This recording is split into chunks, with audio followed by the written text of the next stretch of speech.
Chapter 14. Darkness. Despereaux lay on his back at the bottom of the steps and touched the bones in his body one by one. They were all there, and amazingly they were unbroken. He got to his feet and became aware of a terrible, foul, extremely insulting smell. The dungeon reader stank. It stank of despair and suffering and hopelessness, which is to say that the dungeon smelled of rats. And it was so dark. Despereaux had never before encountered darkness so awful, so encompassing. The darkness had a physical presence, as if it were a being all its own. The mouse held one small paw up in front of his whiskers. He could not see it, and he had the truly alarming thought that perhaps he, Despereaux Tilling, did not even exist. "Oh my," he said out loud.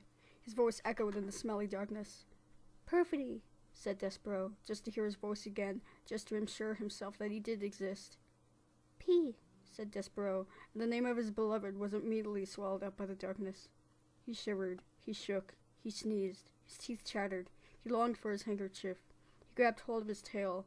It took him a long, frightening moment to even locate his tail, so absolute was the darkness. To have something, anything to hold on to. He considered fainting.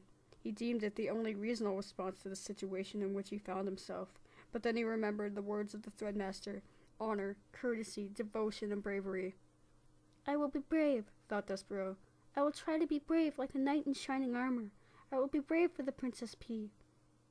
How best for him to be brave? He cleared his throat. He let go of his tail. He stood up straighter. "Once upon a time," he said out loud to the darkness. He said these words because they were the best, the most powerful words that he knew, and just the saying of them comforted him. "Once upon a time," he said again, feeling a tiny bit braver, "there was a knight, and he wore, always, an armor of shining silver." "Once upon a time," boomed a voice from the darkness. "A knight in shining armor? What does a mouse know of such things?" That voice, the loudest voice that Despereaux had ever heard, could only, he assumed, belong to the world's largest rat.